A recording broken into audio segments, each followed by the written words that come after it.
ভোটের আলাপ চলছে চারদিকে, বিশ্ববিদ্যালয়গুলোতে চলছে ছাত্র সংসদ নির্বাচনের ভোটের প্রচার প্রচারণা, আর রাজনীতিতে আগামী জাতীয় সংসদ নির্বাচন নিয়ে ভোটের আলাপ। পিআর পদ্ধতি চাচ্ছেন কেউ, কেউ ভোটের আগে জুলাই সনদের আইনি ভিত্তি চাচ্ছেন, আর কেউ সরাসরি ভোট চাচ্ছেন আগে বর্তমান যে সংবিধান আছে এই সংবিধানের ভিত্তিতেই। তো এই ভোটের আলাপে জোটের আলাপও ব্যাপকভাবে চলছে। রাজনৈতিক দলগুলো নানা জোটবদ্ধ হয়ে নির্বাচন করার চিন্তা ভাবনা করছে। জনতন্ত্র গণতন্ত্র আরআইসিএল স্টিল নিবেদিত এই অনুষ্ঠানে আপনাদের সঙ্গে আছি শেখ জায়েদ। আজকে আমরা কথা বলবো ভোটে জোটের রাজনীতি নিয়ে। দুজন অতিথি আমাদের সঙ্গে স্টুডিওতে আছেন। ঠিক আমার ডানে আছেন জনাব সাইফুল হক, সাধারণ সম্পাদক বিপ্লবী ওয়ার্কার্স পার্টি, স্বাগত আপনাকে। আর সর্বডানে আছেন doctor Asaduzzaman Ripon, vice chairman BNP. Ripon ভাই, আপনাকেও স্বাগত জানাই। একটু বলে ফেলেছি ভোট জোটের বিষয়ে। বিএনপি জোট নিয়ে পরিকল্পনা সাজাচ্ছে। বিএনপি নেতারাও এর মধ্যে বলেছেন যে বেশ কয়েকটি দল, সমমনা দলকে সঙ্গে নিয়ে নির্বাচনে যেতে চায় বিএনপি, এবং এই সমমনাদের সঙ্গে বিএনপির ভারপ্রাপ্ত চেয়ারম্যান তারেক রহমানও গুলশানের কার্যালয় থেকে অনলাইনে যুক্ত থেকে বৈঠক করেছেন, এবং এই সমমনা যারা আছে তাদেরকেও নির্বাচনের যুগপৎ নির্বাচন করার, একসাথে নির্বাচন করার প্রস্তুতি নেওয়ার কথা আপনাদের দল বলেছে। আর একটু বিস্তারিত জানতে চাই, কিভাবে আসলে আপনারা জোটটি করছেন। আবার আপনারা এটাও বলেছেন যে আপনাদের জোটে জামাত থাকছে না। ধন্যবাদ আপনাকে। আপনি মোটামুটি বিশদই বলেছেন। আর যে মিটিংটার কথা বলেছেন, সেই মিটিং ইনফ্যাক্ট আমি তার উপস্থিত ছিলাম না, তো ফলে আমার পক্ষে খুব ইলাবোরেট বলাটা ডিফিকাল্ট। তবে আমরা একটা জিনিস মনে করি, আমাদের পার্টির তরফ থেকে আমাদের পার্টির ভারপ্রাপ্ত প্রধান, মানে ভার্চুয়ালি তিনি তো আমাদের ডিফেক্টিভ প্রধান, জনাব তারেক রহমান, তিনি স্ট্রেট একটা কথা বলেছেন, ভোটে, সরকারে, আন্দোলনে, অনেক আগে থেকে আমাদের স্ট্যান্ড, আন্দোলনে, সংগ্রামে, ভোটে, সরকারে, মানে পরবর্তী সরকারে আমরা একসাথেই থাকবো, একসাথে কাজ করবো, এরকম একটা ভাবনা তো আমাদের ছিলই। যারা আমাদের শরিক, যারা একসাথে যারা মাঠে ছিলেন, তাদের প্রত্যেকের সামর্থ্য, অবদানকে তো আমরা সম্মান করতে চাই। তো নির্বাচনের মানে আপনারই হোক, কি বলে আপনার দিনক্ষণ ঠিক হোক সব কিছু, তারপরে নিশ্চয়ই যারা সমমনার জোটগুলো আছেন, যার দলগুলো আছেন, নিশ্চয়ই একটা মানে সিদ্ধান্তে আমরা পৌঁছতে সক্ষম। এ ব্যাপারে বিএনপি এবং যারা বিএনপির সাথে আমরা যারা একসাথে আন্দোলন করেছেন, সংগ্রাম করেছেন, যাদের লক্ষ্য সবারই এক ছিল, আমার মনে হয় না এখানে কোনো জটিলতা থাকবে, সৃষ্টি হবে। কিন্তু এই যে আন্দোলনের কথা, সেই আন্দোলনে তো আপনারা জামাত, আপনারা আরো কিছু দল একসাথে ছিলেন, কিন্তু এখন যে না, আমি আপনাকে একটু বোধহয় ক্লিয়ার করে বলতে চাই, সেটা হচ্ছে যে আমরা যে আন্দোলনটি আপনি বলতে চাচ্ছেন, এই আন্দোলনটিতে জামাত কিন্তু আমাদের সাথে ছিল না। আচ্ছা, ছিল না মানে তারা পৃথকভাবে তারা আন্দোলন করেছেন। যদি বলেন যে আন্দোলন, তাহলে আপনাদের সাথে কারা ছিল? যদি বলেন যে সাইফুল ভাইদের নেতৃত্বে যে গণতন্ত্র মঞ্চ, তারা আমরা মানে শেষ ধাক্কাটা, মানে শেষের দিকগুলোতে, বছরগুলোতে আমরা একত্রিত করেছি, মানে আন্দোলন সংগ্রাম করেছি। সেখানে 22 সাল থেকে সেখানে কিন্তু জামাতের অংশগ্রহণ ছিল না, তারা সেপারেট কাজ করেছেন। এর বাইরে বিএনপির, আমাদের গণতন্ত্র মঞ্চের বাইরে আরও কয়েকটা দল নিয়ে তাদের একটা সমমনা, জাতীয়তাবাদী সমমনা 12 দল, তারাও ছিলেন। তো সুতরাং বলা যেতে পারে যে মানে সর্বশেষ যে আপনার জোটের সমীকরণ বলেন বা এখন পর্যন্ত যতটুকু দৃশ্যমান ঐকমত্য যেটা বলেন, দৃশ্যমান যেটা, সেটার সাথে জামাতের সম্পর্ক নেই। এবং সবচেয়ে বড় কথা, জামাত তো নিজেরও গতকালকেই তো আমাদের স্টেটমেন্টে দেখলাম, তাদের নায়েবে আমির জনাব আবদুল্লাহ তাহের সাহেব, তিনি বলেছেন যে মানে তারা যাদের সাথে জোট করছেন সেখানে বিএনপি থাকছে না। সুতরাং দুটো দলের তরফ থেকেই মানে অবস্থানটা বিএনপিও বোধ হয় সোফার, আমার মনে পড়ে আমাদের পার্টির তরফ থেকে সালাউদ্দিন আহমেদ বলেছেন, মহাসচিবও বলেছেন যে জামাত থাকছে না, মানে জামাতকে নিয়ে কোনো জোট হচ্ছে না। অপর দিক থেকে জামাতের তরফ থেকেও জামাতও ক্লিয়ার করেছেন যে তাদের প্রস্তাবিত জোটে বা তাদের ভাবনার জোটে বিএনপি ভাবনাই নেই। তো সুতরাং আমার তো মনে হয় যে মানে যার অবস্থানটা অত্যন্ত মানে পরিষ্কার। এবং আর এখন কি জোটের খুব দরকার আছে? কারণটা হচ্ছে যে আপনার দেশে জোট, আমরা অফকোর্স আমরা তো মানে স্বৈরাচার বিরোধী আন্দোলনে A to Z একটা ঐক্য চেয়েছি, আমাদের দলের তরফ থেকে ছিল। যারা গণতন্ত্র চান, যারা স্বৈর শাসন অবসান চান, একেবারে ন্যূনতম পয়েন্টে, তাই না, আমরা একটা ঐকমত্যে মানে পৌঁছেছিলাম যে আমরা এই সরকারি মানে বিগত সরকারের বিরুদ্ধে আন্দোলন করব, সংগ্রাম করব, ফ্যাসিবাদী ব্যবস্থার বিলোপ ঘটাবো। তো মানে সেটা ঠিক আছে, কিন্তু নির্বাচনের সময় যে আপনার ঠিক একই কৌশল থাকবে তা নয়। এটা তো মানে রাজনৈতিক দলগুলো তারা যার যার কৌশল ঠিক করবে। নতুন বাস্তবতায় নিশ্চয়ই তারা যার যার কৌশল নির্ধারণ করবেন। ধন্যবাদ। জনাব সাইফুল হক, দেশে অন্তত 30টির মতো বাম রাজনৈতিক দল আছে। গণ অভ্যুত্থানে অংশ নিয়েছে খুবই কম সংখ্যক, 5-6টির মতো দল। আপনাদের যে গণতন্ত্র মঞ্চ আছে সেটির কলবের বাড়ছে কিনা? গণতন্ত্র মঞ্চ বা আপনাদের যে জোট গড়ার প্রচেষ্টা, সেটি এই জোটটি আলাদাভাবেই নির্বাচন করবে, না আপনারাও বিএনপির সঙ্গে যাওয়ার চিন্তা করছেন? জি, আপনাকে ধন্যবাদ। প্রিয়ভাজন ডক্টর আসাদুজ্জামান রিপন, বিএনপির ভাইস চেয়ারম্যান। দর্শক শ্রোতা যারা আপনারা দেখছেন, আপনাদেরকেও শুভেচ্ছা। প্রথমত আমরা তো দলগতভাবে তো বিপ্লবী ওয়ার্কার্স পার্টির নির্বাচনের এক ধরনের প্রস্তুতি আমাদের শুরু হয়েছে। আমাদের যে মঞ্চ, গণতন্ত্র মঞ্চের 6টা দল, জি, মঞ্চগতভাবে আমাদের মধ্যে একটা আলাপ আলোচনা আছে। আমরা আমাদের মধ্যেও পরিস্থিতি, রাজনৈতিক যে বিভিন্ন ট্রেন্ড, প্রবণতা, এটা নিয়ে নিজেরা যেমন কথা বলছি, বোঝাপড়া তৈরি করবার চেষ্টা করছি, পাশাপাশি আগামী নির্বাচনকে সামনে রেখেও আমরা আমাদের মধ্যে একটা সমঝোতা আমরা তো গড়ে তুলব। এর বাইরে যেটা আপনি বললেন, বিএনপি সহ যারা আমরা 2-2.5 বছর আমরা একটা যুগপৎ আন্দোলনে যুক্ত ছিলাম, তাদের সাথে তো আমাদের এক ধরনের যোগাযোগ আছে, কথাবার্তা আছে, আলাপ আলোচনা আছে। ব্রডলি স্বাধীনতা, সার্বভৌমত্ব, জাতীয় নিরাপত্তা, ভোটাধিকার, গণতন্ত্রের প্রশ্নে একটা গণতান্ত্রিক উত্তরণের এই যে একটা সাধারণ ব্রডার ইস্যুসগুলো, সেখানে তাদের সাথে আমাদের এক ধরনের বোঝাপড়ার জায়গাটা তো নিশ্চয়ই আছে। 31 দফা তো আমাদের একটা যুগপৎ আন্দোলনের একটা সাধারণ ভিত্তি যেটা ছিল। তো ছাত্র শ্রমিক জনতার গণঅভ্যুত্থানের পরে 31 দফার বাইরেও যেমন আমাদের দলের দিক থেকে আমরা আর কিছু ইস্যু উত্থাপন হয়েছে, মানুষের প্রত্যাশার জায়গা থেকে আর অনেকগুলো প্রশ্ন যুক্ত হয়েছে।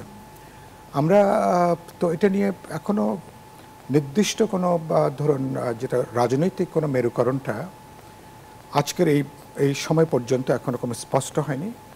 আমরা বিএনপির সাথে, যেমন বিএনপির দিক থেকেও তারা যেমন কথাবার্তা বলছেন, আর তারা আন্দোলনের ঐক্যটাকে তারা যেমন যেটা বললেন ডক্টর আসাদুজ্জামান রিপন, তারা যেমন সরকার গঠনের কথা বলে আসছেন। তার আগে তো নির্বাচনের প্রশ্ন, আন্দোলনের ঐক্য জায়গাটা তো খানিকটা ম্যানিফেস্টেড হবে আগামী ইলেকশন এবং পার্লামেন্টের ভেতর দিয়ে। আরেকটা হচ্ছে যে সেই নির্বাচনের রাজনৈতিক ভিত্তিটা কী হবে, বোঝাপড়ার জায়গাটা কী হবে, এটা একটা গুরুত্বপূর্ণ আলোচনা। আমি আমাদের দলের কথা বলতে, আমরা তো যে কোনোভাবে মানে অর্থাৎ নির্বাচনের যে কোনোভাবে পার্লামেন্টে যাওয়া, এরকম কোনো নীতি কৌশলে তো আমরা বিশ্বাস করি না, বা আমাদের মঞ্চেরও মনে হয় যে দলগুলো সবাই বিশ্বাস করে না। আমরা একটা নীতিনিষ্ঠ জায়গা থেকে কি এজেন্ডা নিয়ে নিজেরা লড়াইটা করছি, মানুষের কাছে আমাদের ডেলিভার করবার কর্মসূচি কী আছে, বিএনপির সাথে আমাদের বোঝাপড়া গড়ে উঠলে তার রাজনৈতিক ভিত্তিটা কি হবে। এটা একটা তো ভিত্তি আছে 31 দফায়, যে জাতীয় সমঝোতা সনদও বিএনপির সঙ্গে যেমন ঐক্য আছে, বেশ কিছু প্রশ্নে, অনেকগুলো প্রশ্নে বিএনপি নোট অফ ডিসেন্ট দিয়েছে, যেসব প্রশ্নে বিপ্লবী ওয়ার্কার্স পার্টি বা গণতন্ত্র মঞ্চের ভিন্ন অবস্থান আছে। খেয়াল করবেন, সমস্ত প্রশ্ন তো আমাদের, এবং সেটাই স্বাভাবিক, যেহেতু আমরা আলাদা দল, আলাদা মঞ্চ, আলাদা জোট, তো এটা হলো একটা বাস্তবতা। তবে সাধারণভাবে একটা বোঝাপড়ার জায়গাটা আছে, আশা করি বোঝাপড়ার জায়গাটা বাড়বে। এর বাইরে আর অন্যান্য দল আছে, প্রগতিশীল গণতান্ত্রিক বাম ঘরানারও দল আছে। আমরা বিপ্লবী ওয়ার্কার্স পার্টির দিক থেকে তাদের সাথেও আমাদের যোগাযোগ আছে, আমাদের কথাবার্তা আছে। আমরা চেষ্টা করব এবং আমরা চেষ্টা করছিও, বাকি যারা প্রগতিশীল গণতান্ত্রিক দেশপ্রেমিক ধারার যে দলগুলো আছেন তাদের সাথেও একটা রাজনৈতিক বোঝাপড়া গড়ে তোলার জন্য। এই বোঝাপড়াটা একটা নির্বাচনী সমঝোতায় পর্যবেসিত হবে কিনা সেটা সম্ভবত আরও কিছুদিন সময়টা নেবে। তবে আমরা আশাবাদী, এই অভ্যুত্থানের পক্ষের যে শক্তিরা, যুগপথের মধ্যে যারা ছিলেন বা যুগপথ ধারার বাইরেও কিছু দল, তারাও ইন্ডিপেন্ডেন্টলি, তারাও কিন্তু অনেকটা আমাদের সাথে আনঅফিশিয়াল সমন্বয় রেখে তারাও কিন্তু আন্দোলনে যুক্ত ছিলেন। আমরা অবশ্যই চেষ্টা করব সবার সাথে একটা বোঝাপড়ার জায়গাটা তৈরি করবার জন্য। জি। তো আমার মনে হয় যে সে ব্যাপারে এখনো পর্যন্ত মানে বোঝাপড়ার জায়গা মানে আপনারা একটা জোট করার চেষ্টা করবেন। জি, আমরা আমাদের জি। সেটা একটা জোট আছে আপনাদের। আমাদের তো ইতিমধ্যে আমাদের তো একটা মঞ্চগতভাবে একটা জোট আমাদের আছে। নির্বাচনী জোটের চেষ্টা এটা আরো করবেন। সম্প্রসারণ হবে কিনা, বিএনপির সাথে বোঝাপড়ার ধরন কি হবে, অন্যান্য দলের সাথে সমঝোতা বোঝাপড়ার কি হবে, এবং সেটা সমমর্যাদার ভিত্তিতে হবে কিনা, আমি কি বোঝাতে পেরেছি? জি, জি, জি। ফলে আপনার মর্যাদা, সম্মান, স্বীকৃতি এই জায়গাগুলো তো নিশ্চয়ই আমাদের বিবেচনার ভিতরে থাকবে আর কি। জি, ধন্যবাদ আপনাকে। আরেকটা প্রসঙ্গ, সেটা হচ্ছে জামায়াতের জোট নিয়ে আপনাদের দুজনের মন্তব্য জানতে চাই। জামায়াতের নেতা আব্দুল্লাহ মোহাম্মদ তাহের বলেছেন যে তারা একটা জোট করছেন যেখানে বিএনপি থাকবে না, তবে বিএনপির বাইরে মেজর রাইট, কিছুটা লেফট, ইসলামিস্ট সবাই থাকবে। লেফট কিছুটা লেফট, ইসলামিস্ট, মানে দুইটা বলেছেন, তিনটা, মেজর রাইট, কিছুটা লেফট, ইসলামিস্ট, এনারা থাকবেন এবং সেই জোট করার চেষ্টা তারা করছেন। তার আগে পিআর পদ্ধতি এবং জুলাই সনদের আইনি ভিত্তি এইসব বিষয়ে যারা একসাথে আছেন বা একমত আছেন, তারা হচ্ছে যুগপৎ আন্দোলন বা একই সঙ্গে আন্দোলনের চেষ্টা সেটি তারা করছেন। জামায়াতের এই জোট গঠন চেষ্টা নিয়ে আপনার মূল্যায়ন জানতে চাই, মন্তব্য জানতে চাই ডক্টর আসাদুজ্জামান রিপন। না, একটা হচ্ছে যে প্রতিটি রাজনৈতিক দলের তার একটা নিজস্ব দৃষ্টিভঙ্গি, অবস্থান, কৌশল থাকতেই পারে। এটা আমি খুব ইতিবাচকভাবে দেখি। তো আমার কাছে যেটা মানে মানে আপনার বর্ণনা অনুযায়ী আমার কাছে যেটা মানে বিস্ময়, মানে এটা আমি ওনার বক্তব্যটাই পড়েছি। আমি ওটা বিস্ময় বা মানে অবাক হওয়ার কথা বলছি না, বাট একটা মানে নতুন সংযোজন, সেটা হচ্ছে যে তারা ওর মধ্যে মানে কি বলে মানে কিছুটা লেফট বলছে, মানে এটা কি এক্স্যাক্টলি বিএনপির বাইরের মেজর রাইট, কিছুটা লেফট, ইসলামিস্ট, আচ্ছা সবাই থাকবে। হয়তো মানে আপনার কি মানে সোশ্যাল ডেমোক্র্যাট বা left lining party, what ever, এটা একটা তাদের মানে মানে নতুন দৃষ্টিভঙ্গি, আই মাস্ট সে নতুন দৃষ্টিভঙ্গি। এবং এই সব জায়গা দেখা যাক। এটা সবচেয়ে বড় কথা হচ্ছে তাদের এই কম্পোজিশন, মানে তারা তো একটা প্রত্যাশা করছেন, ভাবছেন, তাদের কম্পোজিশনটা বোধহয় দেখলে মানে ওই কিছুটা লেফট কারা যাচ্ছেন এবং মানে ওই উপাদানগুলো দেখেই তো আপনার গুণমান এবং তার এফিকেসি নিয়ে আলোচনা করা যেতে পারে। আমরা হয়তো গেস করছি যে হয়তো কিছু স্বাভাবিকভাবেই আপনার মানে রাইট উইং পলিটিক্যাল পার্টিস, দক্ষিণপন্থা দলগুলো, অথবা কিছু মানে ইসলামিক পার্টিস, তারা হয়তো তাদের সাথে, ইসলামিক পার্টি তো আপনাদের দলের সাথে মানে আমরা কিছু মানে অনেকগুলো দলই তো আছে, তাদের কেউ কেউ হয়তো তারা যেতে পারে। কিন্তু দেখার বিষয় হচ্ছে যে ওই মানে কিছুটা লেফট মানে কারা যাচ্ছেন। Very interesting. আমি অ্যাজ এ স্টুডেন্ট অফ মানে পলিটিক্যাল থট, এটা আমার খুব মানে সাইফুল হক ভাবনার জন্য থাকবে। মানে সাইফুল হক বলেছেন যে এনাদেরকে নিয়ে ওনারা একটা জোট করার চেষ্টা করছেন। এছাড়া এই যে সংস্কার ইস্যুতে বা সংস্কার প্রশ্নে, পিআর প্রশ্নে যারা কাছাকাছি, এটাকে একটা ভিত্তি ধরছেন। প্রথম হচ্ছে যে আমাদের দেশের তো রাজনৈতিক সংস্কৃতিটা কি, নির্বাচন যখন এগিয়ে আসে, নির্বাচনের একটা রাজনৈতিক সমীকরণের জায়গাটা কাজ করে, এবং অধিকাংশ ক্ষেত্রে এইসব সমীকরণে কোনো আদর্শবাদিতা অথবা কত নীতিনিষ্ঠতা বেশিরভাগ ক্ষেত্রে কাজ করে না। একটা নির্বাচনী বৈতরণী পার হওয়াটাই থাকে তারপরে প্রধান বিষয়। নির্বাচনী সমীকরণ, ভোটের সমীকরণ যেটা, তো এটা আমাদের এখানে বলতে পারেন আমাদের নানা বিপর্যয়ের পরেও মানে ভোটের সমীকরণে আদর্শিক দূরত্ব কমে যায়, এবং আদর্শিক দূরত্বটাকে তখন প্রধান করে না। তার মানে যেটা বললাম, অর্থাৎ যে কোনোভাবেই ভোটে জেতা, যে কোনোভাবেই জনপ্রতিনিধি হওয়া, পার্লামেন্টে যাওয়া, এই প্রবণতাটা গ্রাজুয়ালি ডমিনেন্ট হয়ে যাচ্ছে। ফলে রাজনীতির মধ্যে যে নীতিনিষ্ঠতা, যে একটা ধারাবাহিকতা, সঙ্গতিপরায়ণতা, এগুলো বাস্তবে কাজ করে না।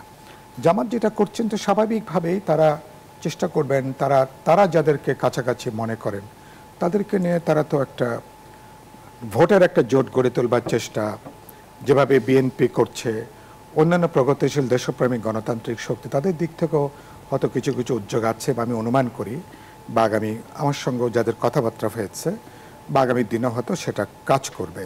এটা একটা। আরেকটা কথা আপনি বললাম পিআর সংস্কার আপনি এই উল্লেখ প্রসঙ্গে করেছিলেন। জি। এটা খুবই মিসলিডিং, এটা খুবই বিভ্রান্তিকর, কোন অর্থে বিভ্রান্তিকর। যে পিআরের ব্যাপারে তো বিপ্লবী ওয়ার্কার্স পার্টি, গণতন্ত্র মঞ্চ বা এ ব্যাপারে তো আমাদের প্রত্যেকেরই একটা পিআরের পক্ষে অবস্থান আছে, সেটা একটা রাজনৈতিক অবস্থান। এটা কালকে আমরা এটা বাস্তবায়িত করতে পারবো এরকম না। যে জন্য আপনি খেয়াল করুন কোথায় আমি কেন বিভ্রান্তিকর বললাম। যেভাবে অনেকে হাজির করবার চেষ্টা করছেন যে অধিকাংশ দল পিআরের ব্যাপারে একমত, এই কথাটা ভুল। নিম্নকক্ষে পিআরের ব্যাপারটা কোনো গুরুত্বপূর্ণ আলোচনার ভেতরেই নাই, এবং জাতীয় ঐক্যমত কমিশন তারা যে অফিসিয়াল এজেন্ডা করছেন, এই যে আমরা মাসখানিক ব্যাপী যে আলোচনা করলাম, উচ্চকক্ষে পার্লামেন্টের নিম্নকক্ষে পিআরের কোনো এজেন্ডা তারা প্লেস করেননি। ফলে এটা নিয়ে দুই একটা দল কথা বলেছেন নিম্নকক্ষে, কিন্তু এটা নিয়ে কোনো বড় আলোচনাই হয়নি বা কোনো সিদ্ধান্ত হয়নি। উচ্চকক্ষের ব্যাপারে সিরিয়াসলি কথা হয়েছে, সেখানে বিপ্লবী ওয়ার্কার্স পার্টি বা গণতন্ত্র মঞ্চের দলগুলো সহ আমরা 24-25টা দল বলেছি উচ্চকক্ষে সংখ্যানুপাতিক পদ্ধতি পিআরটা হতে পারে। আমরা আমাদের মতামত দিয়েছি, বিএনপি একটা নোট অফ ডিসেন্ট দিয়েছেন, আরও কিছু দল সহ। এটা নোট অফ ডিসেন্ট সহ এটা একটা সিদ্ধান্ত হয়েছে। তো এটা হলো উচ্চকক্ষের ব্যাপারে। তো ভবিষ্যতে এখন যারা পিআরের পক্ষে বলেছেন উচ্চকক্ষে, এখন যদি এটা কিন্তু আপনি ধরে নেন যে দলগুলো সবাই এখন পিআরের পক্ষে, তাহলে এটা কিন্তু মানুষের কাছে ভুল বার্তা দিচ্ছেন, যেটা সত্য না। আপনি সেটাকে কিন্তু একটা ভুল একটা মেসেজ যাচ্ছে। এই কথাটা কেন বললাম, কারণ আমরা মনে করি আমি খুব স্পষ্টই মনে করি যে আমাদের এখানে একটা পর্যায়ে হয়তো পিআরের প্রশ্ন আরও অনেক বেশি গুরুত্বপূর্ণ হয়ে উঠবে। কারণ আমাদের মানুষ, আমাদের ভোটার, রাজনৈতিক দলগুলো রাজনৈতিক দিক থেকে, মনস্তাত্ত্বিক দিক থেকে এখনো পর্যন্ত পিআর অথবা সংখ্যানুপাতিক পদ্ধতিতে নিজের প্রতিনিধি নির্বাচনের ব্যাপারে এখনো তারা প্রস্তুত না।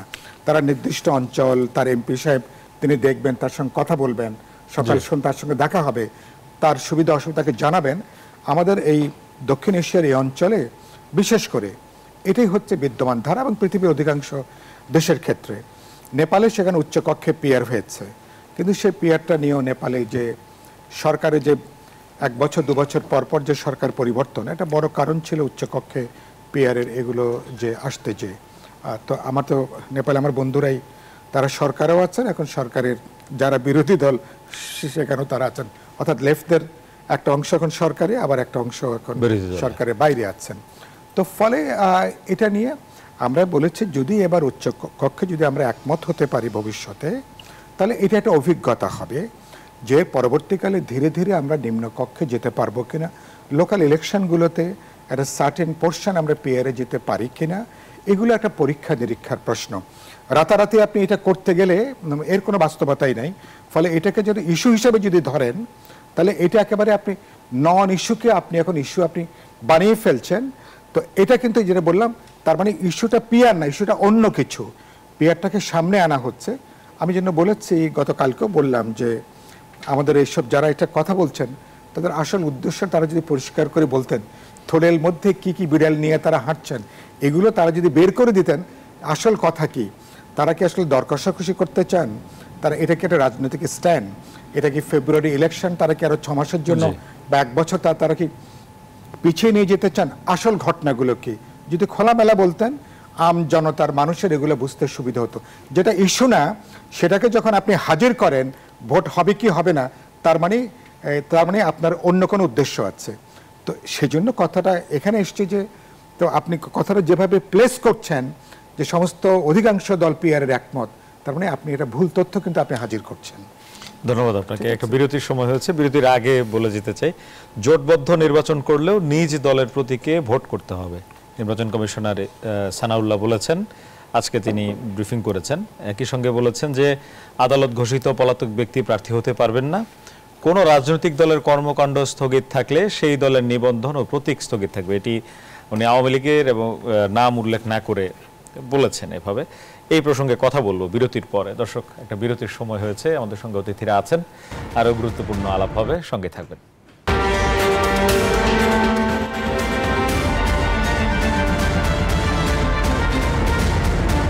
বিরতির পর আবার স্বাগত। দেখছেন আরআইসিএল স্টিল জনতন্ত্র গণতন্ত্র। বিরতির আগে বলেছিলাম ইসি সানাউল্লাহ আজকে ব্রিফিং করেছেন, বলেছেন জোটবদ্ধ নির্বাচন, আমরা যেহেতু জোটের রাজনীতি নিয়ে কথা বলছি, জোটবদ্ধ নির্বাচন যেই দলগুলো একসাথে করুক যার যার দলের প্রতীকেই নির্বাচন করতে হবে, এই প্রসঙ্গে জনাব আসাদুজ্জামান রিপন, এটির জন্য সুবিধা অসুবিধা জানতে চাই আপনার কাছ থেকে। এবং না, সুবিধা অসুবিধার মধ্যে কি মানে কিছু রিয়েলিটি আছে, আবার কিছু বাস্তবতা মানে আপনার ইয়েও আছে, কি বলে একটু মানে মানে একটু সংকটও আছে। যেমন ধরুন, আমি যদি এভাবে বলি,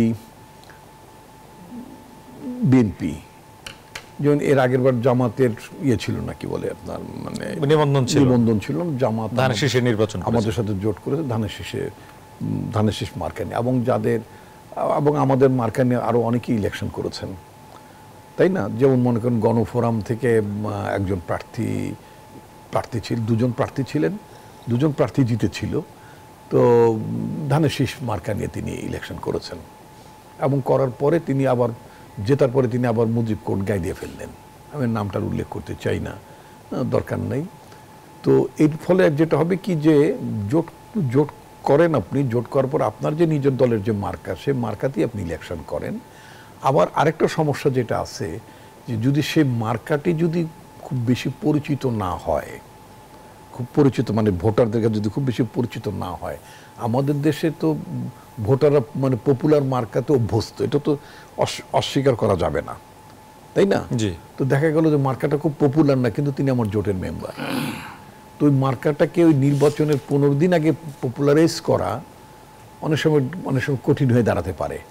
তাতে করে দেখা গেল যে মানে ভোটাররা জোটে থাকলেন, অথচ মার্কাটা তারা মার্কা না চেনার কারণে ভোট পেলেন না। তো বললো যে উনি যদি জোটেই থাকবে তো ওনার মার্কা নাই কেন? এখন ইলেকশন কমিশন বলছে, ইলেকশন কমিশনের এই বাণী তো সাধারণ ভোটারদের কাছে কর্ণকুহরে এবং অন্তরে প্রবিষ্ট হবে খুব ভালোভাবে, সেটা নাও তো হতে পারে। এটা একটা সংকট আছে আমার ধারণা।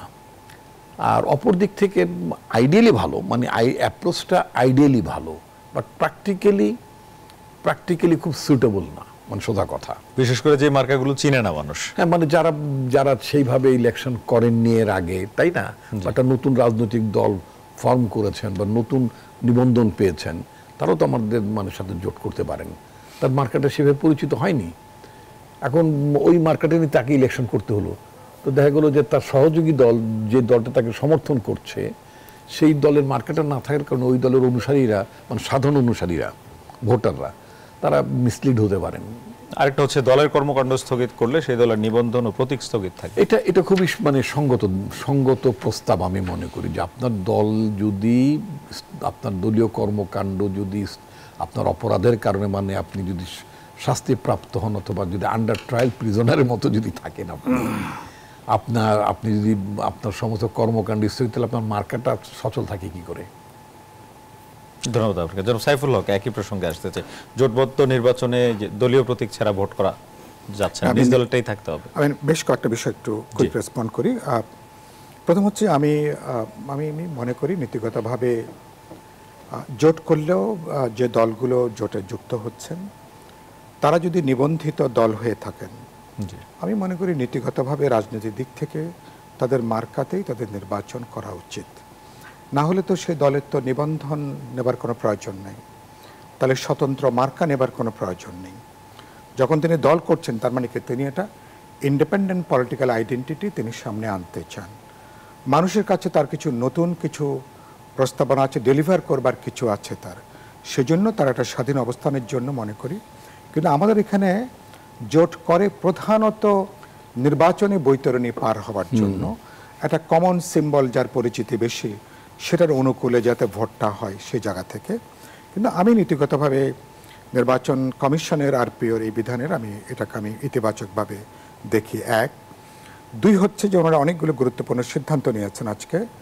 জামানতের টাকা ওনারা 20,000 থেকে 50,000 উন্নীত করার একটা প্রস্তাব দিয়েছেন, যেটা আমরা অন্যায় মনে করি। আমরা বরঞ্চ বলেছিলাম যে জামানতের টাকাটা বরঞ্চ কমিয়ে আনা দরকার। নির্বাচনটাকে যারা ব্যবসা মনে করেন, যারা বাণিজ্য মনে করেন, নির্বাচনকে যারা একটা ব্যবসার মতন বিনিয়োগের মতন মনে করেন, 25 লাখ টাকার সেটাও শুনছি নাকি সিলিং তারা নাকি বাড়িয়ে দেবেন, মানে খরচের, সেটা কথা আমি পুরোটা আরপিওর ওনারা কি পাঠাচ্ছেন সেটা পুরোটা জানি না ভেটিংয়ের জন্য, কালকে হয়তো সেটা দেখব। এটা একটা বিষয়। ফলে নির্বাচনে বাণিজ্য বন্ধ করবার জন্য নির্বাচনের দৃশ্যমান ব্যয়গুলোকে পরিকল্পিতভাবে এটাকে কমিয়ে আনা দরকার, যাতে একজন সৎ নীতিবান রাজনৈতিক কর্মী সংগঠক, যিনি সত্যি সত্যি দেশপ্রেমের জনসেবার এইরকম মনোভাব থেকে যিনি রাজনীতি যুক্ত হয়েছেন, তার যেন নির্বাচনে প্রার্থিতা, তিনিও প্রতিদ্বন্দ্বিতা করে তিনি যেন বিজয়ী হতে পারেন, এটা একটা গুরুত্বপূর্ণ বিষয়। 3 নম্বর যেটা আপনি বললেন, যে একটা তো হচ্ছে নিবন্ধন, যেটা আপনি বললেন, এবং এগুলো তো একটা রাজনৈতিক সিদ্ধান্তে এগুলো হচ্ছে, এগুলো যে খুব আইনগতভাবে কোনো করছে, আমি এটা মনে করি না। কোনো রাজনৈতিক দলকে কোনো নির্বাহী আদেশে তার কার্যক্রম নিষিদ্ধ করা, এটা একটা বাজে প্রবণতা তৈরি হচ্ছে।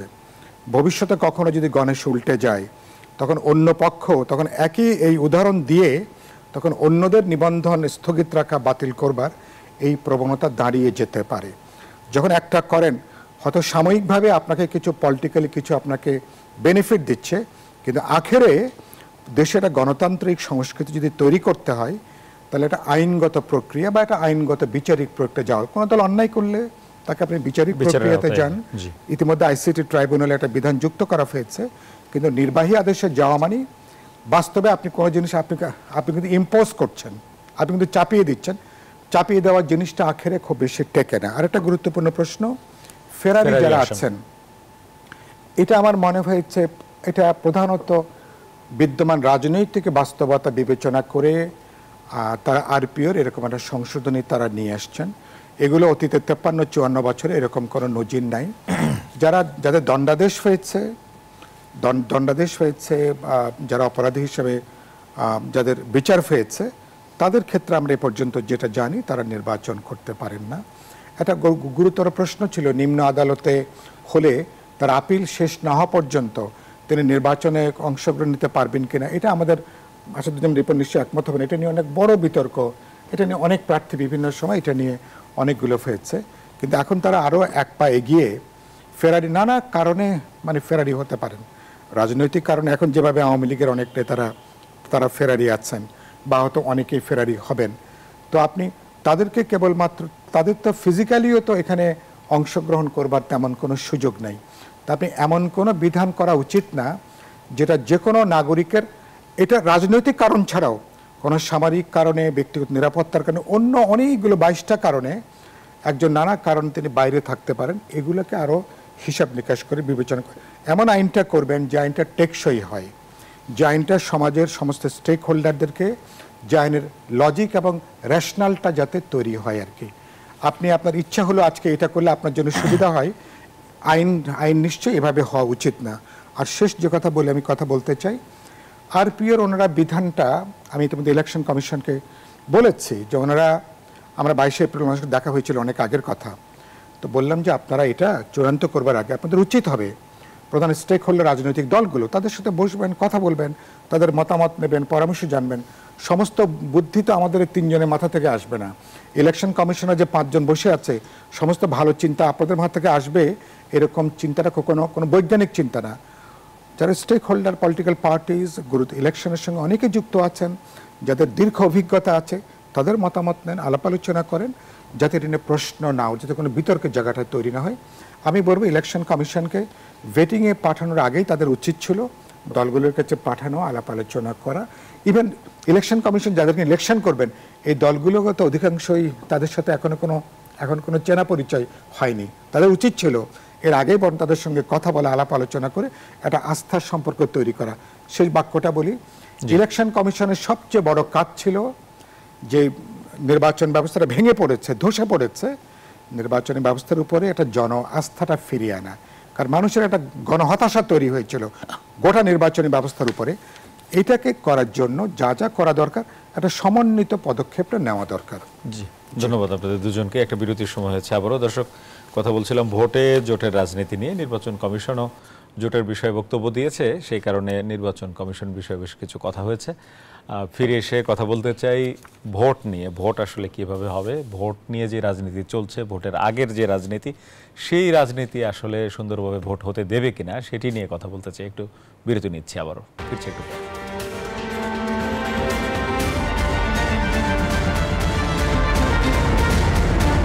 বিরতির পর আবারও স্বাগত। দেখছেন RICL স্টিল গণতন্ত্র। আজকে বিএনপি নেতৃবৃন্দ কয়েকটি কথা বলেছেন। বিএনপি নেতা ফারুক বলেছেন নির্বাচন বানচাল করতেই নুরুল হক নুরের উপর হামলা। তারপরে শামসুজ্জামান দুদু বলেছেন নূরের উপর হামলা প্রমাণ করে হাসিনা ও তার দোসররা এখনো সক্রিয়। এছাড়া পিআর পদ্ধতি জুলাই সনদের আইনি ভিত্তি নির্বাচনের আগে এই যে দুটি দাবি, এই দুটি দাবিকে এখনো বিএনপির নেতারা ষড়যন্ত্রমূলক বলছেন।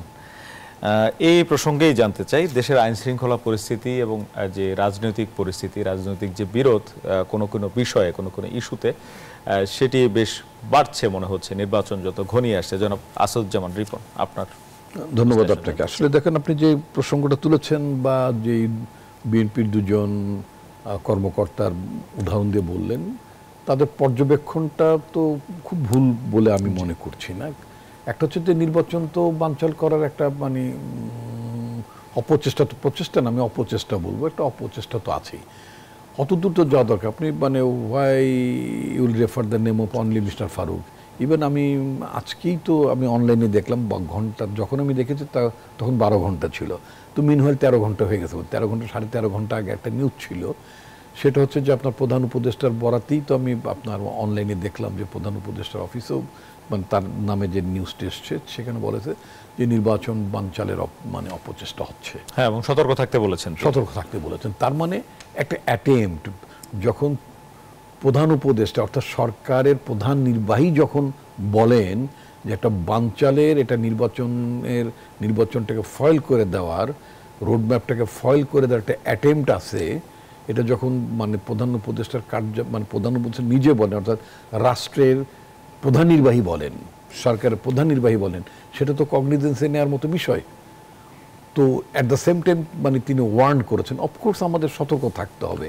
এই যে পতিত স্বৈরাচার যারা মানে ক্ষমতা হারিয়েছে, লক্ষ কোটি টাকা মানে লোপাট করেছে, ব্যাংকগুলোকে ফোকলা করেছে, রিজার্ভের তলানি পর্যন্ত মানে ছুঁয়ে দিয়েছিল, তো এত মানুষ খুন করেছে, গুম করেছে, এবং যাদের ক্ষমতার ভিত্তি মোটেই জনগণ ছিল না, যাদের ক্ষমতার ভিত্তিই ছিল শুধুমাত্র দিল্লি, এবং যারা খুব অকপটে নির্দ্বিধায় সেটা মানে স্বীকার করতেও ভুল করতেন না, মানে দ্বিধা করতেন না, তারা বলতেন দিল্লি আছে তো আমরা আছি, আমরা আছি তো দিল্লি আছে।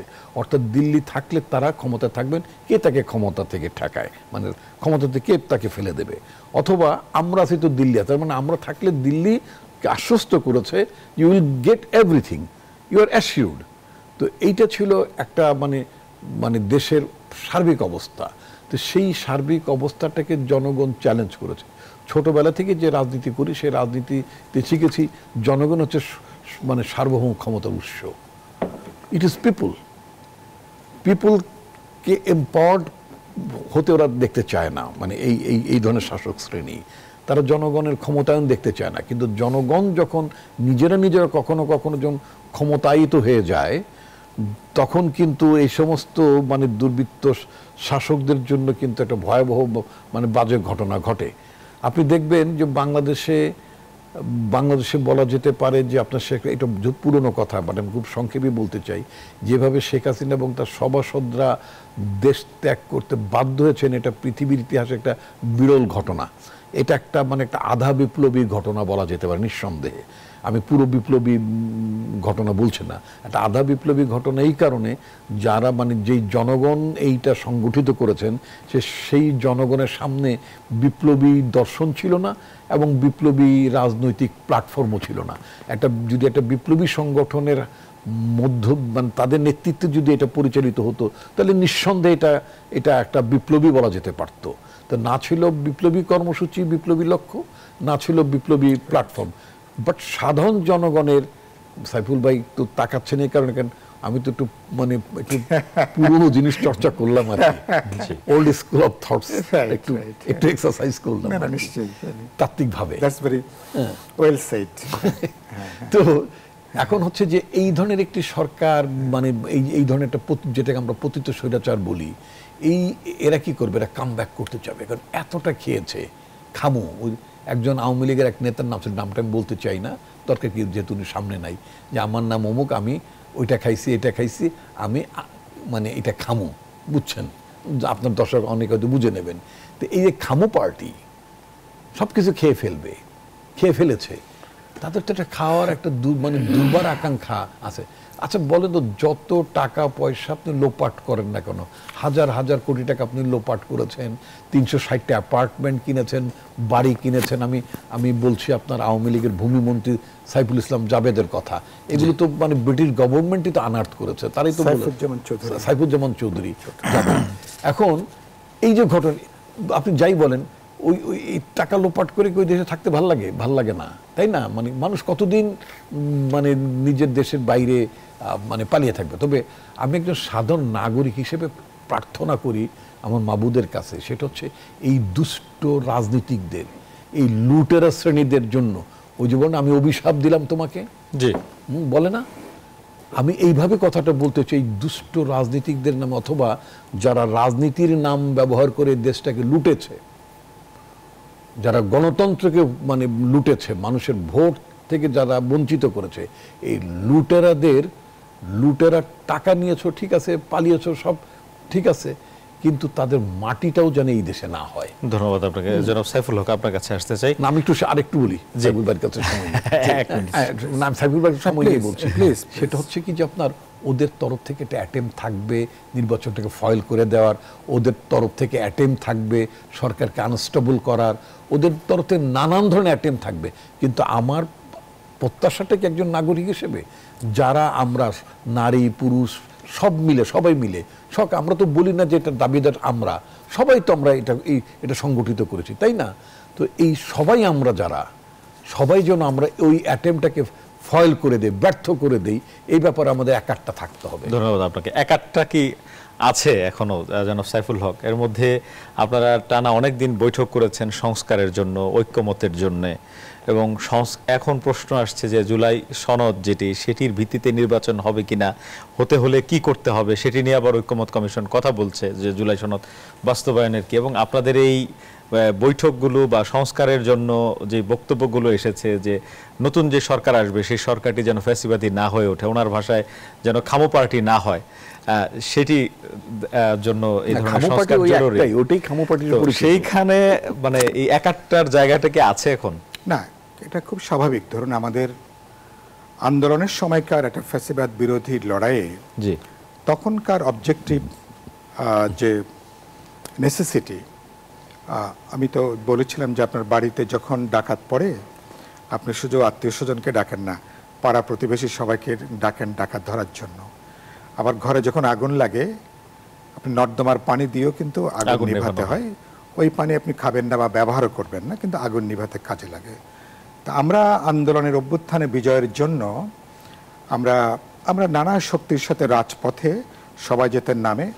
অ্যাটলিস্ট আমি নিজে বিপ্লবী ওয়ার্কার্স পার্টি, আমাদের গণতন্ত্র মঞ্চ, আমরা চেষ্টা করেছি সর্বোচ্চ জায়গা থেকে লড়াইয়ের আন্দোলনের সমস্ত শক্তিকে একদিনের জন্য কাউকে যদি নামাতে পারি সে চেষ্টা করেছি।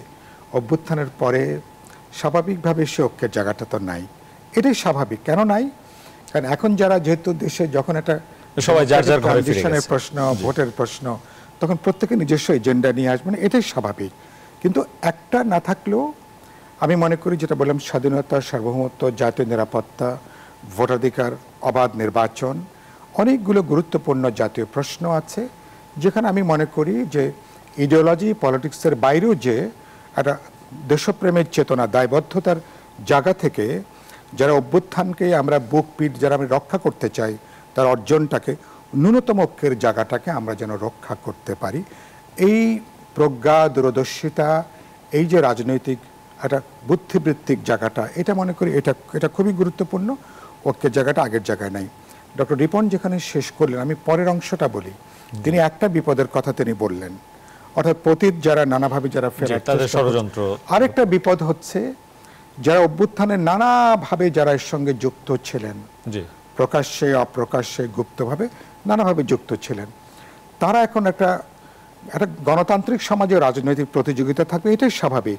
কিন্তু রাজনৈতিক প্রতিযোগিতাকে অনেকে এখন একটা সহিংস বৈরিতার পর্যায়ে, একটা ঘৃণা বিদ্বেষ পর্যায়ে, প্রায় একটা অ্যান্টাগনিস্টিক একটা বিরোধের জায়গায় নিয়ে গেছেন, যে লক্ষণটা ভালো না।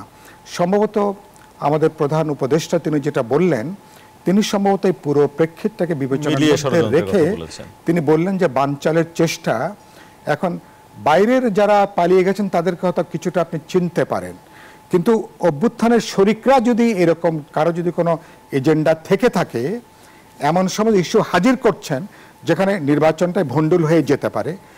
নির্বাচন যদি ভণ্ডুল হয়, আমি গতকালকে গণতন্ত্র মঞ্চের আলোচনায় গতকালকে আমি বলেছি, এবং তাহলে দেশের জন্য বিশাল একটা বিপর্যয়ের জায়গা। তাহলে এটা কেবলমাত্র পুরনো ফ্যাসিবাদী শক্তি ফিরবে, জমিন তৈরি না, যেটুকু অর্জন আছে সে অর্জনটা বিসর্জনে যেতে পারে। বাংলাদেশের জন্য বিশাল একটা নিরাপত্তা ঝুঁকি তৈরি হবে এবং বাংলাদেশ একটা অভূতপূর্ব রাজনৈতিক দুর্যোগ সংকটের মধ্যে পড়তে পারে। আমি এই জন্য সবাইকে বলবো যে আমরা একটু দায়িত্বশীল আচরণ করি। ফেব্রুয়ারিতে যে নির্বাচন আছে, আমাদের প্রতিযোগিতা থাকুক, আলাপ আলোচনা থাকুক, মতাদর্শের বিতর্ক থাকুক, কিন্তু শেষ পর্যন্ত একটা ভোটের মধ্য দিয়ে গণতান্ত্রিক উত্তর, আমরা বলেছি বিচার সংস্কার এবং ভোটের মধ্য দিয়ে গণতান্ত্রিক উত্তরণের পথে যাওয়া ছাড়া আপাতত বাংলাদেশের অন্য কোনো যাওয়ার প্রশ্ন, এবং সেই পথে বাস্তবে আমাদেরকে এখন যেতে হবে। অনেক ধন্যবাদ আপনাদের দুজনকে, জনাব সাইফুল হক এবং ডক্টর আসাদুজ্জামান রিপন। কথা বলছিলাম ভোটে জোটের রাজনীতিতে, এই প্রসঙ্গে ভোট প্রসঙ্গে এসেছে যে ভোট যেন কোনোভাবে হুমকির মধ্যে না পড়ে। রাজনৈতিক দলগুলোর মধ্যে যে দূরত্ব, সেই দূরত্বে যেন ভোট বানচাল না হয়, এটি হচ্ছে আজকের আলোচনা থেকে সর্বশেষ যেই বাক্যটি জনাব সাইফুল হক উচ্চারণ করলেন। এবং এরকম কিছু হলে বাংলাদেশ গভীর সংকটে পড়বে। বাংলাদেশ ভালো থাকুক, এটি আমাদের প্রত্যাশা। আজকের আয়োজন এখানে শেষ করছি। ভালো থাকবেন সবাই।